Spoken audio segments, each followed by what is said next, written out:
আসসালামু আলাইকুম। আজকে আমি সাদা পোলাও রেসিপি শেয়ার করব। তার জন্য প্রথমে একটা কড়াই দিয়ে দিলাম, কড়াইটা গরম করে নেব, তারপর তেল দিয়ে দিব। কড়াইটা গরম হয়ে গেছে, এখন তেল দিয়ে দিলাম।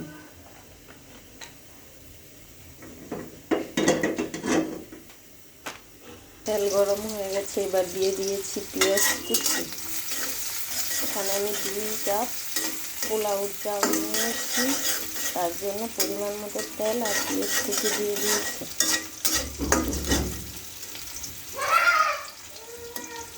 পেঁয়াজটা ভাজা হয়ে গেছে, তার জন্য আমি এখানে 3টি এলাচ আর 4 টুকরো দারচিনি দিয়ে দিলাম। এবার দিয়ে দিব আদা বাটা, রসুন বাটা।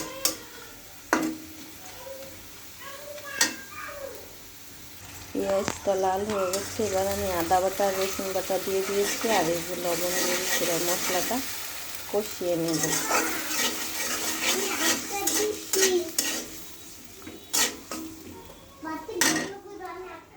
এবার আমি চাউলটা দিয়ে দেব, আগে থেকেই চাউলটা ধুয়ে রেখেছি।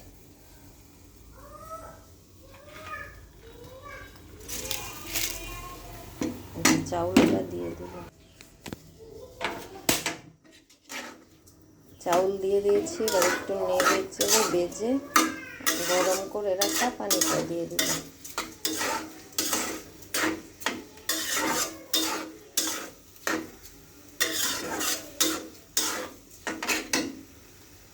ভাজা হয়ে গেছে, এখন গরম পানিটা দিয়ে দেব।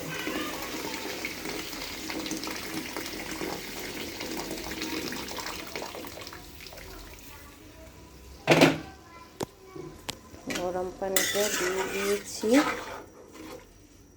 এখন দিয়ে দিব 2টা কাঁচামরিচ। কাঁচামরিচ দিয়ে দিয়েছি। এবার পোলাওটা এই যে দেখুন, পোলাওটা প্রায় হওয়ার দিকে।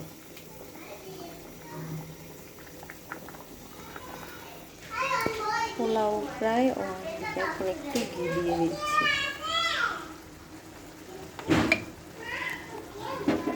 একটু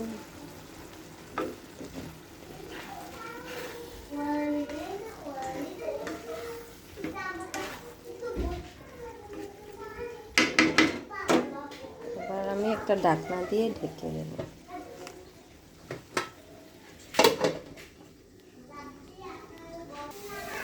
এই যে দেখুন, পোলাও প্রায় হয়ে গেছে, এবার একটু দমে বসিয়ে রাখবো।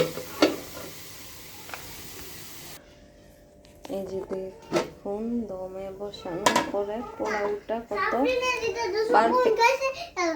পারফেক্ট ভাবে হয়ে গেছে দমে বসানোর পরে।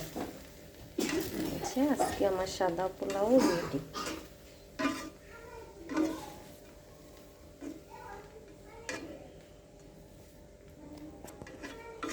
তো আপনারা যদি এরকম সাদা পোলাও ঝরঝরে ভাবে রান্না করতে চান, তাহলে এই রেসিপিটা ফলো করুন।